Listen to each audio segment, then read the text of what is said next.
Welcome back to another episode of Lost in the Farmer's Market Garden Shorts, where today we're looking at this lovely specimen here. Now, this is not, I repeat, not a new episode. This is me coming back to an older episode that could have been done better and was missing information. So, as if this tag in my terrible handwriting isn't telling you what this plant is, that reads Butcher's Broom. Yes. So, its scientific name is Ruscus aculetus, and the specific variety is Wheeler's variety, because Wheeler couldn't have called it something really cool? Whatever. I digress. It's in the Asparagaceae family, which means it is in fact related to asparagus. This is the pointy stick of destiny, back for another reprisal. And it is listed as a famine food because apparently the young shoots, like over here, I'm going to just tilt the camera a little bit. Little tilting. This right here is a young shoot. When they're tender, you can cook and eat them like asparagus, if you're desperate. It's probably pretty fibrous. I have not tried this because what it took to get this plant was amazing. I'll cover that at the end of the video because I don't even think that was in the original. Anyway, aculetus means prickly, which refers to the prickly leaves that aren't actually leaves, and we'll cover the biology of those later in the video. This plant has just about doubled in size since I originally filmed it, and so we're going to do a little zoomy zoom. Look at this. It's up there. It's down there. It's got berries. Look at those berries. It's ready for the holidays. So, Ruscus in Latin means bright red, and it's a reference to these delightful berries, which the edibility I was not able to find any solid, confirmable evidence on. But anyway, it is native to Eurasia and the northern parts of Africa. Okay. It's hardy in USDA zones 7 through 9, but otherwise, if you go colder, you're going to have to treat it as a semi-houseplant out in the summer, in the winter kind of deal. This one's in the winter because it's a cat barrier. Believe it or not, Mischief, this is the one plant that Mischief is not messing with. By extension, he's also not messing with the sedum that's gotten in there, which it's very successful. Anyway, it prefers a soil pH of 3 to 5, which is pretty darn acidic. But it'll grow in most soils, and in this case, it's just a basic potting soil in there. So, realistically, it's adaptable. Now, its height can be 1 to 3 feet, which in this case, you can see it's about going on the 18-inch state. This specimen is about 5 years old. I've had it since sometime in around 2017, I think. Its width can be 2 to 4 feet, and it spreads by a rhizome underneath, which is really cool. Additionally, it's alternatively known as knee holly and Perennial. Oh, and I forgot to mention the exposure, like a dum-dum. Its exposure is deep shade, about 2 hours of sunlight, or partial sun, 2 to 6 hours. Now, this specimen's doing really well and gets morning sun about 6-ish hours, and is next to the 2 rain barrels I had outdoors. So you haven't seen this plant in the wild yet in the test gardens, but it gets that kind of situation, and it's sandwiched and it's protected. It's near stonework, so it never really freezes. This one's been in the lab for a couple weeks for me preparing to do this video. But anyway, let's get into the little facts here. The leaves, these things here that you think are leaves, are not actually leaves. They're called cladodes, which are flat shoots that do the job of a leaf. They're basically stems that mimic a leaf's appearance. Now, when you're talking about theoretical evolution, this could be a response to grazing animals. In fact, this plant is very deer resistant. How about them apples? It's also cat resistant. The squirrels don't mess with it.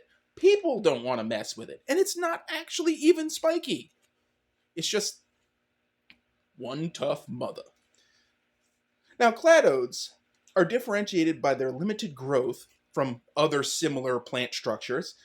In this case, they only have 2 internodes, and the 2 internodes, and I'm going to go up to this leaf, this is not going to help you much, is the pointy bit at the tip, and then the point at the bottom where it attaches. Those are the 2 internodes. That's it. So it's a really short stem that looks like a leaf.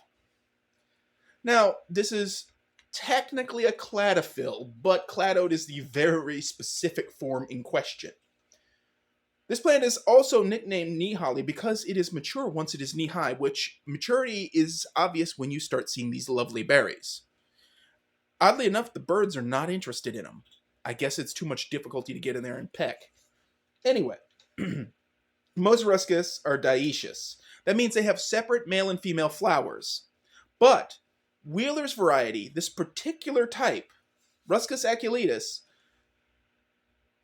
can form self-fertile flowers, though typically it reproduces through asexual vegetative rhizome growth. These plants are asexually propagating, and commonly they'll be planted as a defensive ground cover because they are not pleasant to go through. And they'll spread and form dense thickets, which discourage critters and vagrants. But anyway, this plant does well on the coast because it's salt tolerant. It also doesn't seem to mind sand very much because, I mean, Zone 8A, the portion of the state I'm in, is the sandhills, and this plant's doing just fine in our climate. In ground, it was doing its best, but getting overgrown by faster growing things. Had it not been getting overgrown, it probably would have looked like this anyway. It also does well in the Piedmont because it is drought, shade, and deer. It is drought tolerant, shade. It prefers the shade, and it's deer resistant. Most grazing animals won't touch this. The only people you have to worry about are other people. That's it. So Ruscus is a great plant. Now I just want to briefly talk to you about how this plant came into my collection, because that's actually worth noting. And since I'm doing a second video with more details, I might as well cover it. This plant came into my collection around 2017, maybe 2016-ish. And I bought it from a company that was actually in South Carolina that had it. I had to get it shipped in. The individual plant itself cost me something to the tune of about $50 with shipping to get here. So it was an investment. And it was a tiny little slip of nothing when it got here. But it's adapted, overcame. It's the Bear Grylls of evergreen shrubbery. And then I planted it out in the crescent bed, the fertile crescent as I jokingly called it.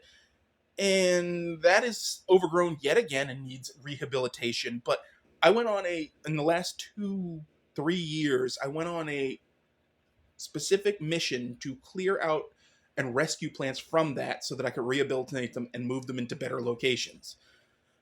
This was one of them.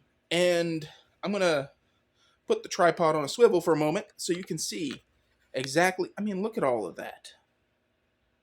That's a lot of growth. It's done very well for itself. It's got a little friend, a lot of little friend.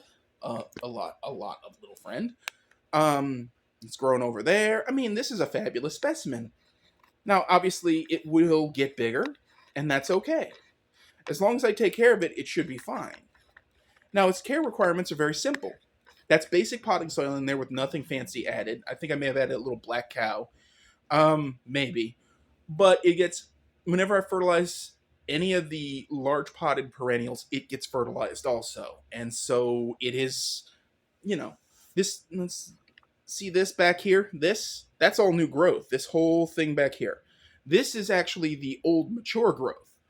And you can see the color difference. That's not the light playing games on you. It matures to this almost plastic, fake looking deep green.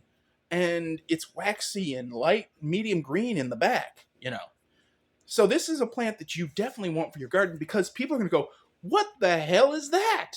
And you're going to be like, well, that's my butcher's broom. You wish you had a butcher's broom. Now, one other thing. I mentioned that it is a famine food. What I forgot to mention, or was preparing for later, rather, is that this plant may have been responsible for saving millions of people from food poisoning. It's called butcher's broom because individual stems of this plant will be bound together and be used to clean off the chunks off a butcher's block back in the day.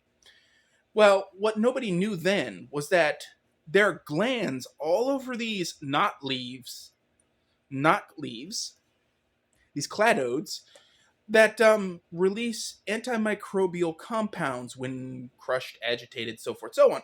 And so this was killing the common, or weakening, the common things that would cause food poisoning, and back then would cause death.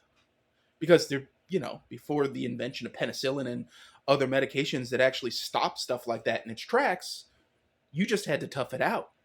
Or you hope that folksy medication was right. And if it was a bad enough bug, well, your entire family might be part of the funeral in the worst possible way.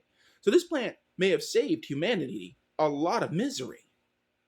But even if it didn't, even if that's not true, even if that's a great folk tale that I've heard in multiple credible places, mind you, it's still an amazing plant to have been cultivated in multiple forms.